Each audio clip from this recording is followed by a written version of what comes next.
நீங்கள் பார்த்து கொண்டிருப்பது உங்கள் ஜாஷ்வா டிவி. சகல ஜனங்களுக்கும் நற்செய்தி.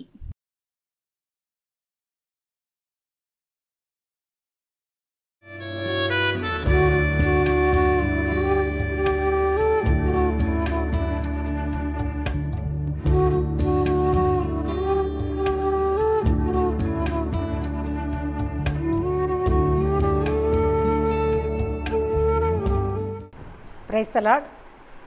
இயேசு கிறிஸ்துவின் நாமத்தினாலே ஜாஷ்வா டிவி நேயர் அனைவருக்கும் அன்பின் வணக்கத்தையும் வாழ்த்துதலையும் நான் தெரிவித்துக் கொள்கிறேன். இந்த நாளையோட இந்த மாதத்தில் கடந்த மாதம் முழுவதும் 5 மாதங்களை கடந்து வர ஆண்டவர் கிருபை செய்த தேவாதி தேவனுக்கு நம்ம நன்றி செலுத்துவோம். இந்த 6வது மாதத்தையும் காண கிருபை கொடுத்த ஆண்டவருக்கு நம்ம நன்றி செலுத்தி இந்த நாளில் கூட இந்த கதையை கேட்பதுக்கு முன் தலைகளை தாழ்த்தி நம்ம ஆண்டு சமத்தை நம்ம ஜெபிப்போம். அன்பின் பரலோக பிதாவே, இந்த அருமையான நேரத்துக்காக நன்றி செலுத்துகிறோம் ஐயா. கடந்த 5 மாதங்கள் எங்களை கண்மணி போல பாதுகாத்து ஏசப்பா இந்த புதிய மாதத்தை காண கிருபை கொடுத்திருப்போ அதற்காக சோத்தரிக்கிறோம் ஆண்டவரே. ஏசப்பா இந்த மாதம் ஆண்டவரே புதிய கல்வியாண்டில் நுழைந்திருக்கிற பிள்ளைகளுக்காக ஜெபிக்கிறோம் ஆண்டவரே. புதிய நன்மைகளையும் புதிய ஆசீர்வாதங்களை கொடுத்து பிள்ளைகளை ஆசீர்வதித்து படிப்பிலே பிள்ளைகளை சிறந்து விளங்குவதற்கு உதவி செய்ய முடியாது ஜெபிக்கிறோம் ஆண்டவரே. கர்த்தருக்கு பயப்படுதலே ஞானத்தின் ஆரம்பம் சொன்னீங்களப்பான்ற உமக்கு பயந்து நடந்து அந்த ஞானத்தை பெற்றுக்கொள்வதற்கு உதவி செய்ய முடியாது ஜெபிக்கிறேன் தகப்பனே. ஏசப்பா அந்த நாளில் கதையின் மூலமாக பரிசுத்த ஆவியானவர் நீர் இடைபட முடியாது ஜெபிக்கிறோம் ஆண்டவரே. நீர் வாரும் ஐயா. வந்திருந்து அந்த கதையை எப்படி சொல்ல வேண்டும், எவ்வாறு சொல்ல கற்றுக் கொடுக்க முடியாது, போதிக்க முடியாது ஜெபிக்கிறோம் ஆண்டவரே. கதையின் மூலமாக நாங்கள் கற்றுக்கொள்ள வேண்டிய காரியத்தை கற்றுக்கொண்டு ஆண்டவரே உமக்காக நிலைத்திருந்து ஆண்டவரே எங்கள் ஜீவிய காலம் எல்லாம் நாங்கள் உமக்காக ஆண்டவரே ஊழியம் செய்வோம், உமக்காக நிலைத்திருப்போம் என்று சொல்லி நாங்கள் ஆண்டவரை தீர்மானம் எடுத்து கடந்து செல்லத்தக்க உதவி செய்யுங்கப்பா. ஆசீர்வதியும் வழிநடத்த இயேசு மூலம் ஜெபிக்கிறோம் நல்ல பிதாவே, ஆமென்.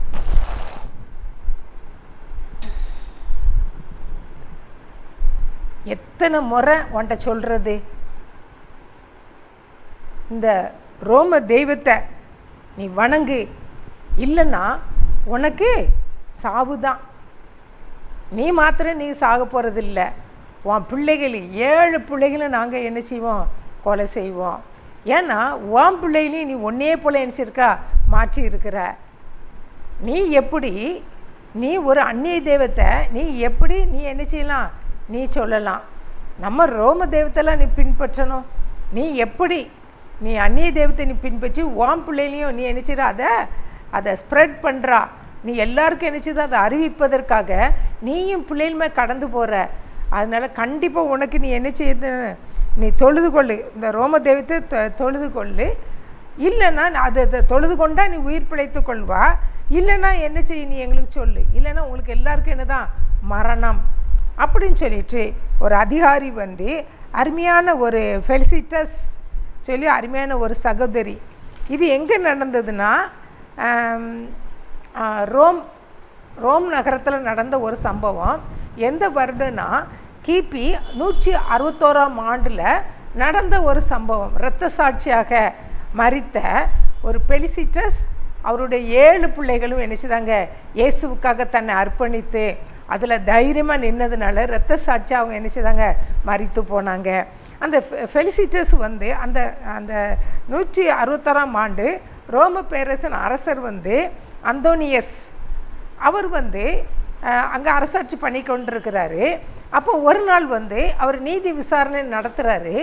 அப்போ அங்கே இருக்கிற ஆசாரியன் வந்து என்ன சொல்கிறான்னா, நீங்கள் வந்து அந்த ராஜாட்ட அந்த அரசர்கிட்ட சொல்கிறாரு, நீங்கள் வந்து நல்ல இப்போ நம்ம தேசத்தில் வந்து பெண்கள் வந்து என்ன பண்ணுறாங்கன்னா இயேசுவை பற்றி என்ன செய்ய சுவிசேஷம் அறிவிக்கிறாங்க. நம்ம தெய்வத்தை அவங்க என்ன செய்கிறாங்க சொல்லலை. அதனால் அந்த தெய்வத்தை நம்ம தெய்வத்தை குறித்து அவங்க என்ன செய்கிறாங்க தூஷணம் சொல்கிறாங்க. பெண்கள் நிறைய பேர் இருக்காங்க, அவங்கள எப்படியாவது நீங்கள் விசாரிக்கணும் அப்படின்னு சொல்லிட்டு அங்குள்ள அந்த ஆசாரியன் ரோம் ராஜ்யத்தில் உள்ள ஆசாரியன் வந்து ரோம் அரசரிடம் வந்து என்ன செய்கிறாரு, முறையிடுறாரு. முறையிட்ட உடனே நீங்கள் வந்து அந்த பெண்களெல்லாம் கிறிஸ்தவர்களை நீங்கள் சரியானபடி உங்கள் கட்டுக்குள்ளே வைக்காதனால தான் அவங்க என்ன பண்ணுறாங்கன்னா, அவங்க என்ன செய்ய கட்டுப்பாட்டெல்லாம் மீறி அவங்களுக்கு ஒரு தைரியம் வந்ததுனால இயேசுவை பற்றி இயேசுவை பற்றி என்ன செய்கிறாங்க பற்றி சொல்லி கொண்டு வர்றாங்க. அந்த இது இந்த ரோம இப்படி நீங்கள் செய்துட்டே வந்தால், இப்படி அவங்களுக்கு இடம் கொடுத்தால், கிறிஸ்தவர்களுக்கு நீங்கள் இடம் கொடுத்தா நம்ம தெய்வம் என்ன செய்ய இல்லாமல் போயிடும். அவங்க கிறிஸ்தவர்கள் அறிவிக்கின்ற அந்த தெய்வம் தான் மெய்யான தெய்வமும் ஆயிரும். நம்ம ரோம் ராஜ்யம் இந்த நிலைமைக்கு வந்து விட்டது, நீங்கள் என்ன செய்ய போகிறீங்க அப்படின்னு சொல்லிட்டு அந்த ஆசாரியன் அந்த அந்தோனியஸ் அரசரிடம் என்ன செய்கிறான், முறையிடுறான். ஒன்று முறையிட்டோடனே அந்த ஒரு இக்கட்டான நிலைமை ஏற்பட்டது. அப்போ சொல்லிவிட்டு அவன் சொல்கிறான், அப்போ யார் இதில் தீவிரமாக இருக்கிறாங்க அப்படின்னு சொல்லி கேட்கும்போது, நம்முடைய ரோம் நகரில் அந்த ஃபெலிசிட்டஸ்ன்னு சொல்லி ஒரு லேடி இருக்கிறாங்க. அவங்களுக்கு 7 பிள்ளைகள். அந்த இவங்கெல்லாம் அந்த ஃபெலிசிட்டஸ் ஒரு கேத்தலிக்கை சேர்ந்தவங்க. அதில் உள்ள உபதேசங்கள் இவளுக்கு என்ன செய்யலை, பிடிக்கலை. அதனால் இயேசு தான் மெய்யான தெய்வம் அப்படிங்கிறத அவள் எனக்கு அறிவித்ததுனால அறிவித்ததுனால அப்போ கிறிஸ்தவர்கள் பெருகி போவாங்க. அப்போ ரோம் ராஜ்யத்தின் என்ன செய்யும், அந்த ஆதிக்கெல்லாம் அழிஞ்சு போயிடும் அப்படின்னு சொன்ன உடனே அந்த சகோதரி என்ன செய்கிறாங்க, கைது செய்யுங்க அப்படின்னு சொல்லி சொல்கிறாங்க. அவளை விசாரிங்க அப்படின்னு சொல்லும்போது, அப்போ அந்த தலைநகரில் ஒருத்தர் இருக்கிறாரு பப்ளியஸ்க்குன்னு சொல்லிட்டு, பப்ளியஸ்ன்னு சொல்லி அவங்க தலைநகரில் இருக்க பப்ளியஸ்ட்டை சொல்லி அவளை கைது செய்யுங்க அப்படின்னு சொல்லி சொல்கிறாங்க. அந்த ஃபெலிசிட்டஸை கைது செய்யுங்கன்னு சொல்லி சொல்கிறாங்க. அப்போ அவருக்கு அந்த பப்ளியஸ்க்கு போய் நியூஸ் போன உடனே அவளை கைது செய்ய சொல்லி அவளுக்கு ஆர்டர் போகுது. உடனே இவருக்கு அவளை கைது செய்கிறதுக்கு அவருக்கு என்ன செய்யல மனமே இல்லை. ஏன்னா ஃபெலிசிட்டஸ் அந்த இடத்துல நல்ல பேர் வாங்கியிருக்கிறான். எல்லார்ட்டையும் நல்ல அன்பு செலுத்தவும், ஒரு நல்ல மகள், ஒரு குணசாலியான மகள்னு சொல்லி பேர் வாங்கினனால அவளுக்கு என்ன செய்ய முடியலன்னா, அவளை கைது செய்ய முடியலை. அவளை எல்லாருக்கும் முன்பாக அவளை அவமானப்படுத்தவோ அவளை கைது செய்யவோ அவருக்கு விருப்பம் இல்லை. ஒன்று அவருக்குள்ள ஒரு எண்ணம் வந்துச்சு, அவளை எப்படியாவது தான் வீட்டுக்கு அழைத்து ராத்திரி நேரத்தில் அவளை அழைத்து நமக்கு அட்வைஸ் சொல்லுவோம். நீ எப்படியாவது இந்த தெய்வத்தை இப்படி நீ கிறிஸ்தவத்தை என்ன செய்யாத, நீ பறைசாற்றாத, நீ கிறிஸ்தவத்தை குறித்து என்ன செய்யாத, நம்ம என்ன சரி ஊழியம் பற்றி ஆண்டரை பற்றி அறிவிக்காத அப்படின்னு சொல்லி எப்படியாவது நம்ம சுவிசேஷத்தை நம்ம எப்படி அறிவிப்போம், அவன் அறிவிக்க விடாதபடி தடுப்போம் அப்படிங்கிறக்காக அவளை கூப்பிட்டு பேசுகிறாரு. ஒரு நாள் அவர் மனசில் நினச்சாரு, அவர் இவர் மாத்திரமல்ல, அந்த இடத்துல இருக்கிற அந்த ரோம் நகரில் இருக்கிற அந்த இடத்துல இவர் நிறைய பேருக்கு இவளை அறிமுகம், இவளை பற்றி தெரியும். அவர் எல்லாரும் அவளை நினச்சங்க பாராட்டுவாங்க. அப்போ அவர் நினச்சாரு நம்ம வீட்டுக்கு வரவழைச்சு அவளை விசாரிப்போன்னு சொல்லிட்டு. அதே போல் ஒரு நாள் ஒரு இரவு நேரத்தில் அவளையும் அவளுடைய பிள்ளைகளையும் என்ன செய்கிறாரு, கூப்பிட்டு விடுறாரு. உடனே இவருக்கு அவளை பப்ளிசிட்டிஸை தெரியணுன்னு இவர் என்ன செய்கிறாரு, அங்கே போன உடனே அவள்கிட்ட நிறைய வாக்குறுதிகளை சொல்கிறாரு. நீ எப்படியாவது இந்த சுவிசேஷத்தை அறிவிக்காத, இயேசுவை பற்றி நீ என்ன செய்யாத, சொல்லாத, நான் வாக்கு கொடுக்குறேன், நான் உன்னை எப்படியாவது அந்த இடத்துலேருந்து தப்பிச்சு உன்னை உயிர் வாழ்வதற்கு நான் உதவி செய்கிறேன். உன்னை மாத்திரமல்ல உன் பிள்ளைகளையும் என்ன செய்கிறாங்க, கைது செய்ய சொல்லி அரசர் கட்டளை போட்டிருக்கிறாரு. ஆனால் நான் இன்றைக்கி உனக்காக, ஏன்னா உன்னை இந்த ஊரில் உள்ள மக்களுக்கு அத்தனை பேருக்கு ரொம்ப பிடிக்கும், அதே போல் எனக்கும் நீ படிக்கணும், நன்மை செய்கிறா, நீ யாருக்குமே நீ தீமை செய்யலை, ஆனால் அரசாங்கம் என்ன செய்து கட்டளை கொடுத்துருக்குது, அதுக்கு நான் மதிக்கணும், அதன்படி நான் உன்னை கைது செய்யணும். ஆனால் இன்றைக்கு உனக்கு உன் மேலே மனதுருகி நீ எப்படியாவது நீ இதிலேருந்து விடுதலை ஆகணுங்கிறக்காக உன் மேலே பாசம் கட்டுறேன், நீ எப்படியாவது நீ என்ன செய்ய இதுலேருந்து கொஞ்சம் என்ன செய்து நீ இந்த ரோம தெய்வத்தை நீ வணங்கு அப்படின்னு சொல்லி சொல்கிறாரு. நமக்குள்ள தெய்வம் அதான் அந்த ரோம தெய்வத்தை நீ வணங்கு அப்படின்னு சொல்லி சொல்கிறாரு. சொன்ன உடனே இவன் மறுபடியும் என்ன சொல்கிறா, அதை விட்டு கொடுக்கல, தனக்கு ஒரு பரிந்து பேசுகிறதுக்கு ஒருத்தர் இருக்கிறாங்க, அதனால் நம்ம தெய்வத்தை இந்த இயேசுவை விட்டுட்டு நம்ம அந்த ரோம தெய்வத்தை வணங்கணும்னு சொல்லி அவளுக்குள்ள அந்த எண்ணம் வரல. அதில் அவள் உறுதியாக பேசினா. ஒன்று அவள் சொல்கிறா, நீ கொஞ்சம் விட்டு உறுதியாக அவள் என்ன சொல்கிறான்னா, எனக்கு இயேசு தான் மெய்யான தெய்வம். எனக்கு எந்த உபத்திரங்கள் வந்தாலும், எத்தனை கஷ்டங்கள் வந்தாலும், நான் இயேசுவை மாத்திரம் என்று அறிவிப்பதில் மட்டும் நான் என்ன செய்ய மாட்டேன், தீவிரம் காட்டுறது நான் விடவே மாட்டேன்.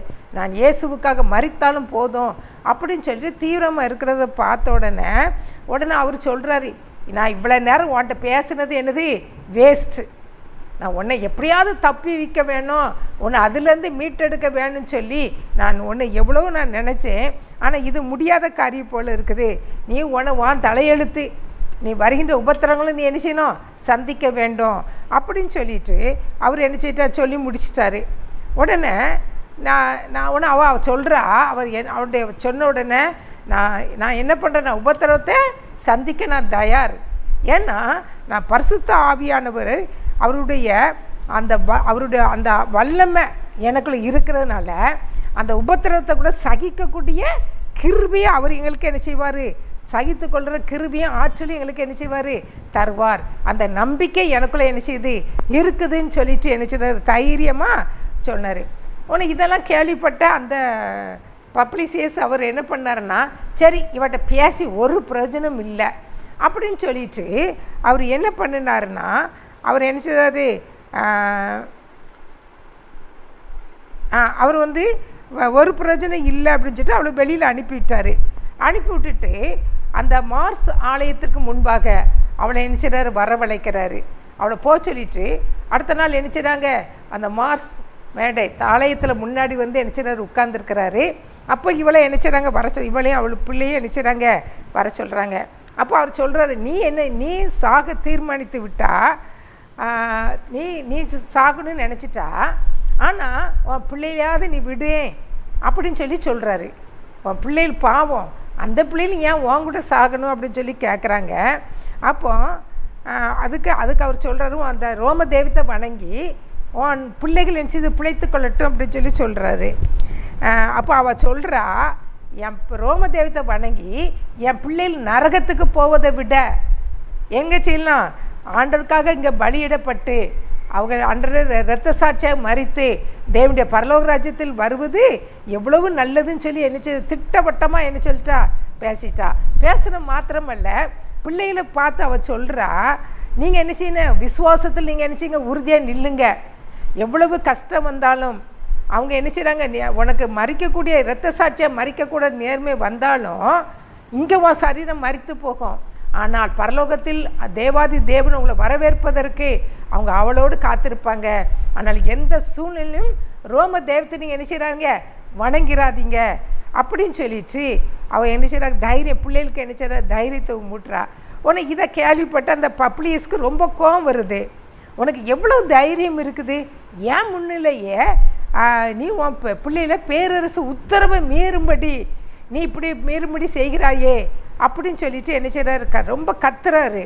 கத்துறதை பார்த்து அவள் சொல்கிறா, அதிபதியில் பார்த்து சொல்கிறாரு. அவள் சொல்கிறா, நாங்கள் இந்த இயேசு கிறிஸ்துவையும் அவருடைய தெய்வீக வல்லமையும் அதை நீங்கள் அறிஞ்சிருந்தா நீங்கள் என்ன செய்ய மாட்டீங்க, அவரை விட்டு நீங்கள் என்ன செய்ய மாட்டீங்க, எங்களை பிரிக்க மாட்டீங்க. உங்களுக்கு என்ன செய்யலை, அந்த இது உங்களுக்கு தெரியல. அதனால் நாங்கள் அவரை சபிக்கவும் முடியாது. ஏன்னா நாங்கள் ஆண்டுடைய வல்லமையும் மகத்துவம் அறிஞ்சிருக்கிறோம். அதனால் ஆண்டவரை நாங்கள் என்ன சபிக்க முடியாது. அவரை விட்டு எங்களை நீங்கள் என்ன பிரிக்கவே முடியாது. ஏன்னா இயேசு கிறிஸ்து எங்கள் இதயங்களை என்ன செய்கிறாரு, வாழ்ந்து கொண்டிருக்கிறாரு. அவர் எங்களோடு இருக்கிறாரு. அதை நாங்கள் அறிகிறோம், புரிஞ்சிருக்கிறோம். எங்களை அவர் தான் நடத்துகிறாரு அப்படின்னு சொல்லிட்டு தைரியமாக என்ன செய்கிறாங்க சொல்கிறாங்க. ஒன்று இவங்களுக்கு என்ன நிலைமை வந்துச்சுன்னா, சரி இவ்வளவு என்ன முடியாது, மாற்ற முடியாது அப்படின்னு சொல்லிட்டு என்ன பண்ணுறாங்க, பிள்ளைகளை என்ன செய்கிறாங்க, 7 பிள்ளைகளும் கூப்பிட்டு தனித்தனியாக அந்த பிள்ளைகளை என்ன செய்கிறாங்க விசாரிக்கிறாங்க. அப்போ அந்த விசாரித்தால் கூட அந்த யாருமே என்ன செய்யல, அவங்க பிள்ளைகளுமே என்ன செய்யல, தாயை போல் விசுவாசத்தில் உறுதியாக இருந்தாங்க. நாங்கள் மரித்தாலும் பரவாயில்ல அப்படின்னு சொல்லிட்டு அந்த ரோம தெய்வத்தை நாங்கள் என்ன செய்ய மாட்டோம், வணங்க மாட்டோம்னு சொல்லி என்ன செய்கிறாங்க, ஆண்டவருக்காக அந்த உறுதியாக இரத்த சாட்சியாக மறிப்பதற்கு என்ன செய்கிறாங்க தைரியமாக இருந்தாங்க. இருந்தோன்னே அந்த பப்ளியஸ் உடனே அரசருக்கு என்ன செய்தார், இவங்க ரொம்ப உறுதியாக இருக்கிறாங்க, ரோம தெய்வத்தை வணங்க மாட்டேங்கிறாங்க அப்படின்னு சொல்லிட்டு அப்போ ரோம பேரரசின் அரசருக்கு என்ன செய்தார், கடிதம் எழுதிட்டார். கடிதம் எழுதின உடனே அங்கேருந்து பதில் கடிதம் வருது. இப்படி உறுதியாக இருக்கின்ற இவர்களுக்கும் அந்த ஃபெலிசிட்டஸுக்கும் 7 பிள்ளைகளுக்கு என்ன செய்தாங்க, மரண தண்டனை என்ன செய்தாங்க, விதித்தாங்க. விதித்தது மாத்திரமல்ல, அவட தாயார் ஃபெலிசிட்டஸ் கண்ணு முன்னாடியே அந்த 7 பிள்ளைகளை என்ன செய்தாங்க, கொன்றாங்க. எவ்வளவு பெரிய கஷ்டமான காரியங்கள் பார்த்தீங்களா. தன் தாய் கண் முன்பாக 7 பிள்ளைகளும் கொலை செய்யப்பட்டார்கள். அவங்க எப்படி கொலை செய்யப்பட்டார்கள் நான் பார்க்கும்போது ரொம்ப இதை வாசிக்கும் போது எனக்கே கண்ணீர் வந்துச்சு. அந்த அளவுக்கு அவங்க என்ன செய்தாங்க, 7 பிள்ளைகளும் கொல்லப்பட்டாங்க. எப்படின்னா மூத்த மகன் ஜனூரியஸ் சொல்லி அவன் என்ன செய்தான், அழைக்கப்பட்டான். அந்த ஜனூரியஸை அவனுக்கு என்ன தண்டனை கொடுத்தாங்க தெரியுமா? அந்த தண்டனையை அவன் தாயும் அவன் உடம்பிறந்தவர்களும் பார்க்கும்படியாக என்ன செய்தாங்க, நிறுத்தப்பட்டானா. நிறுத்தப்பட்டுட்டு அவனை என்ன பண்ணாங்களாம், சாட்டையால் அவனை என்ன செய்தாங்களாம், அடித்தாங்களாம். மாறி மாறி என்ன செய்தாங்களாம், அடித்தாங்களாம். அந்த சவுக்கு எப்படி இருக்குமா, அந்த முறுக்கு கயிறால் இருக்குமா, அந்த நுனியில் என்ன கூட இருக்குமா, அந்த முனையில் ஈய குண்டுகள் என்ன செய்துமா இருக்குமா. சவுக்கு அதை முறுக்கு கயிறுனால் அது செய்யப்பட்டது. நுனியில் அந்த ஈய குண்டுகள் இருக்குமா. அப்போ ஒவ்வொரு முறை அடிக்கும்போது அதை என்ன செய்யுமா, அது சரீரத்தை பிச்சு கொண்டு வருமா. யாரை போல, இயேசுவுக்கும் இதே போல தான் அடித்தாங்கள். போர் வீரர்கள் இயேசுவை சவுக்குகளால் அடிக்கும்போது அவர்கள் சதை என்ன செய்துதான், இதே போல் குண்டுகள் இருக்கப்பட்டு அவங்க சதைகள் பிக்கப்பட்டு வந்துச்சான். அதே போல் அந்த ஃபெலிசிட்டஸ் மகன் ஜனூரியஸுக்கு என்ன செய்தாங்களாம், அப்படியே அடித்தாங்களாம். அந்த சவுக்குனால் அடிக்கும்போது அவன் பிக்கப்பட்டு வந்ததான். அதனால் அந்த கொடிய காயங்கள் அவனுக்கு காணப்பட்டுச்சு. அவனை அப்படியே அடித்து அவன் என்ன செய்தாங்களாம், அப்படியே கொன்று போட்டாங்களாம். இப்போ மூத்த மகன் ஜனூரியஸ் எதனால் சவுக்குனால் அடிபட்டு அவன் தான் மரித்து போனான். இதையெல்லாம் தாயும் மற்ற பிள்ளைகள் நினச்சிருக்காங்க, 6 பேரும் பார்த்து கொண்டே இருக்கிறாங்க. அப்படியாவது அவங்க மனம் மாறட்டுமேன்னு சொல்லி பார்த்து கொண்டே இருக்கிறாங்க. ஆனாலும் அவளும் ஃபெலிசிட்டஸும் அவள் பிள்ளைகள் என்ன செய்கிறாங்க, உறுதியாக என்ன செய்கிறாங்க, இருக்கிறாங்க. அடுத்தது 2 பிள்ளைகள் பிலிப்ஸ் 2 பேரும். அந்த 2 பிள்ளைகளையும் என்ன செய்கிறாங்க, கூப்பிடுறாங்க. அவங்களையும் என்ன செய்தாங்க, அவங்கள கொடூரமாக என்ன செய்கிறாங்க, தாக்குறாங்க. அந்த பிள்ளைகளையும் இதே போல் அந்த ஜனூரிஸ் எப்படி சவுக்குகளை தாக்கப்பட்டாங்களோ அதே போல் அந்த பிலிப்ஸும் என்ன செய்கிறாங்க, அப்படி அடிக்கிறாங்க. அடித்து அந்த 2 பிள்ளைகளும் என்ன செய்கிறாங்க, மரித்து போகிறாங்க. அடுத்தது 4வதாக சில்வானஸ் சொல்லி அந்த அருமையான மகன், சில்வானஸுங்கிற மகனை சரி இப்படி 3 பேரும் கொன்றாலும் இவங்க எல்லாம் இன்னும் உறுதியாக இருக்கிறாங்களே, இன்னும் ரோம தெய்வத்தை வணங்க மாட்டேங்கிறாங்களே அப்படின்னு சொல்லிட்டு இவனுக்கு தண்டனை வித்தியாசமாக கொடுக்கணும் அப்படின்னு சொல்லிட்டு அவன் சில்வானஸை என்ன செய்தாங்களாம், உயரமான இடத்துலேருந்து தலைகீழாக என்ன செய்தாங்களாம், அவனை தள்ளுனாங்களாம். தலைகீழாக தள்ளும்போது அந்த பையன் இயேசுவே அப்படின்னு சொல்லி என்ன செய்தானா, கீழே விழுந்தானா. விழும்போது கூட அவன் தலையில் ஏற்பட்ட கொடிய காயத்தினால அந்த இடத்துல அவன் என்ன செய்தானா, மரணம் அடைந்தானா. இந்த காரியங்களை பார்த்தாலும் அந்த சகோதரி உள்ளத்தில் யார் இருந்தாங்கன்னு சொன்னாங்க, எங்கள் இருதயத்தில் இயேசு இருக்கிறாங்க. அதை சகிக்கிறோட கிருபைகளை ஏசப்பா அந்த தாயாருக்கும் மற்ற பிள்ளைகளுக்கும் என்ன செய்தாங்க, கொடுத்தாங்க. இப்போ 4 பிள்ளைகள் இறந்துட்டாங்க, இன்னும் 3 பிள்ளைகள் இருந்தாங்க.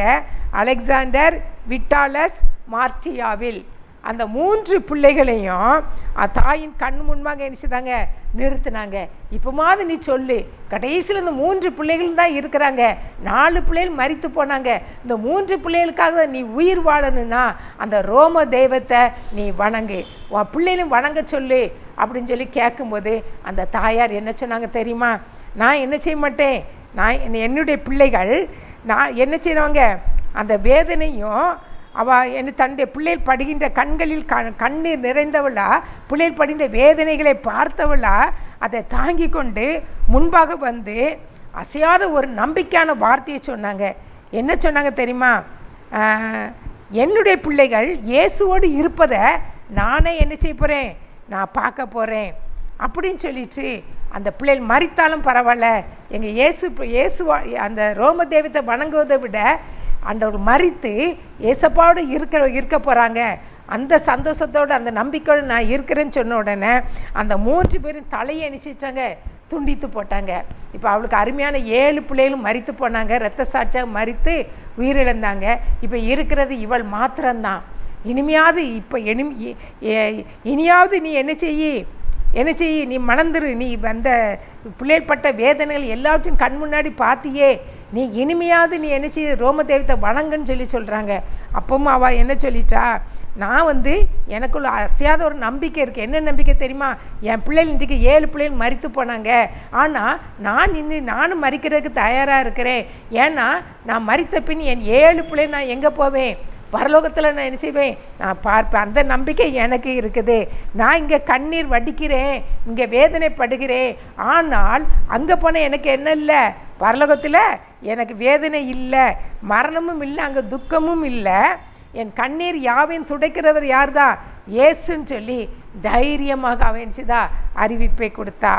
அப்போ இவங்க இவ இயேசு கிறிஸ்து மேலே இருக்கிற நம்பிக்கையை பார்த்து அந்த நம்பிக்கையை பார்த்து அவளையும் என்ன செய்தாங்க? அவளையும் தலையை என்ன செய்தாங்க? துண்டித்து போட்டாங்க. அந்த கடைசி 3 பிள்ளைகளை தலையை துண்டித்தது போல் இவளுடைய தலையை என்ன செய்தாங்க? துண்டித்து போட்டாங்க. பாருங்கள் எவ்வளவு பரிதாபமான நிலைமை. தன்னுடைய கிறிஸ்துவின் மீது உள்ள வைத்திருந்த விசுவாசத்திற்காக தன்னை மரணத்துக்கு அவள் என்ன செய்தாங்க? ஒப்பு கொடுத்தாங்க. அந்த விசுவாசத்திற்காக தன்னுடைய விசுவாசத்திற்காக தன்னுடைய பிள்ளைகளையும் நினைச்சுதா ஒப்பு கொடுத்து அந்த விசுவாசத்தில் வளர்த்ததுனால இன்றைக்கி அந்த பிள்ளைகளை இரத்த சாட்சியாக நினைச்சுதாங்க மரித்தாங்க. எனக்கு அன்பான சகோதர சகோதரிகளே, இந்த நாட்களில் நம்ம எப்படி நம்ம பிள்ளைகளை நம்ம ஊட்டி நம்ம பிள்ளைகளை வளர்த்துருக்குறோம். விசுவாசத்தில் ஆண்டு மேலே ஒரு நம்பிக்கையில் நம்ம பிள்ளைகளை நம்ம வளர்த்துருக்குறோமா? இல்லைன்னா அவன் நம்பிக்கையோடு பிள்ளைகளை வளர்க்குறோமா?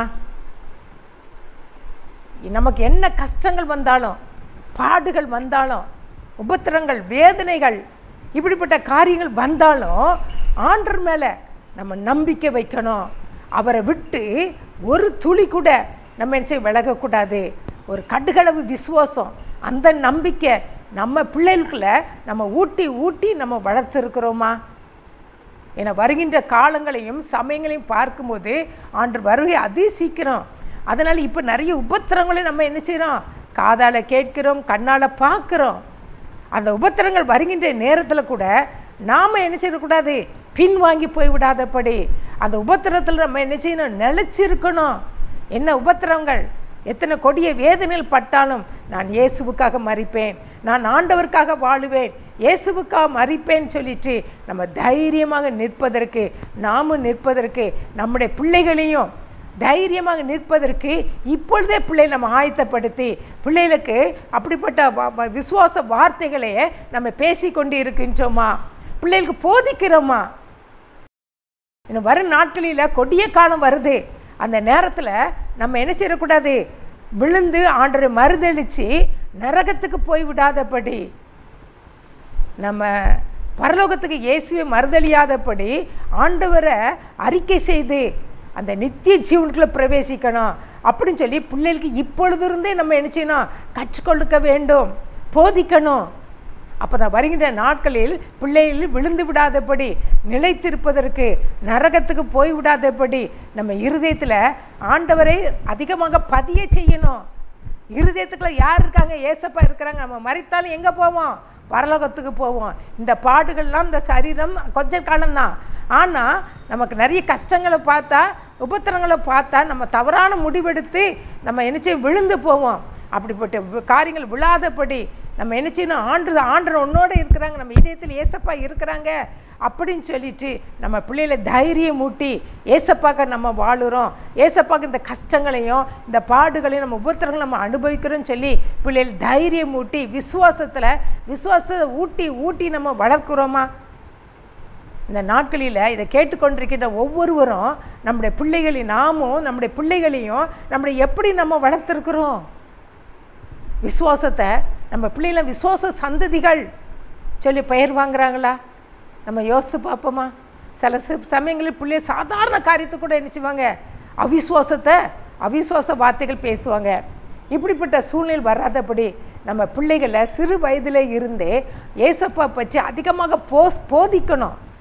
ஏசப்பா நமக்காக தான் கஷ்டப்பட்டார், நமக்காக தான் பாடுபட்டார், நமக்காக தான் மரித்தார், நமக்காக உயிரோடு நமக்காக ஒரு இடத்தை நினைச்சிருக்காங்க, ஆயத்தம் பண்ணியிருக்காங்க. அந்த இடத்துக்கு நம்ம என்ன செய்யணும்? போகணும். அந்த பரலோகராட்சி பாக்கியத்தை நம்ம பெறணும்னு சொல்லிட்டு பிள்ளைகளுக்கு அப்படிப்பட்ட வார்த்தைகளை சொல்லி சொல்லி போதித்து நம்ம வளர்க்குறோமா? இந்த நாட்களில் தீர்மானம் எடுப்போம். இது நமக்கு நிரந்தரம் அல்ல, இந்த வாழ்க்கை நமக்கு நிரந்தரம் அல்ல, நித்திய ஜீவ வாழ்க்கை தான் நமக்கு நிரந்தரம். என்ன காரியங்கள் வந்தாலும் சூழ்நிலை பார்த்து பிள்ளைகள் சோர்ந்து மறுதளித்து விடாதபடி, அவிசுவாசப்பட்டு விடாதபடி, விசுவாசம் நிலைத்திருக்க பிள்ளைகளுக்கு கற்றுக் கொடுப்போம். அதான் தேவன் தம்முடைய ஒரே பேரான குமாரனை விசுவாசிக்கிறேன் எவனோ அவன் கெட்டு போகாமல் நித்திய ஜீவனை அடையும்படிக்கு அவரை தந்தரளி இவ்வளவாய் உலகத்தில் அன்பு கூர்ந்தார். யோவான் 3:14 சொல்லப்பட்ட இந்த வேத வசனத்தை பிள்ளைகளுக்கு கற்றுக் கொடுத்து விசுவாசத்தில் பிள்ளைகள் என்ன செய்வோம்? வளர்த்து விடுவோம். அப்படிப்பட்ட கிருபை ஆண்டு நமக்கு என்ன செய்வாங்க? தருவாங்க. அப்படி கண்களை மூடி ஆண்டு சமூகத்தில் ஏசப்பா எங்களோடு பேசுகிற வார்த்தைகளுக்காக வசனங்களுக்காக கதையின் மூலமாக எங்களோடு கற்றுக் கொடுத்தீரப்பா, அந்த அன்புக்காக நன்றி செலுத்துகிற ஆண்டவரே. ஏசப்பா எத்தனையோ பேர் இந்த கதையை கேட்டிருக்காங்கப்பா. கேட்ட பார்த்த ஒவ்வொரு உள்ளங்களும் தொடப்பட தீர்மானம் எடுப்பதற்கு உதவி செய்ய முடியாது செபிக்கிற ஆண்டவரே. ஒருவேளை இதை பார்த்து கொண்டிருக்கின்ற அநேக பேர் அவிசுவாசத்தில் விழுந்து போய் கிடக்கலாம். இந்த நேரத்தில் இந்த வார்த்தையை கேட்டு விசுவாசத்தில் நிலைத்திருப்பதற்கு உதவி செய்ய முடியாது செபிக்கிற ஆண்டவரே. தங்கள் தவறுகளை உணர்ந்து ஆண்டு சமத்தில் மன்னிப்பு கேட்டு ஏசப்பா நான் என்ன சூழ்நிலை வந்தாலும் உமக்காக நான் வாழுவேன் சொல்லி விசுவாசத்தை ஏசப்பா உண்மையில் வச்சுக்கிற விசுவாசத்தை விடாதபடி பாதுகாத்து கொள்ள முடியாது செபிக்கிறேன். தகப்பனே ஆசீர்வாதம் வளர்த்து இயேசு மூலம் ஜெபிக்கிறோம் நல்ல பிதாவே. ஆமென்.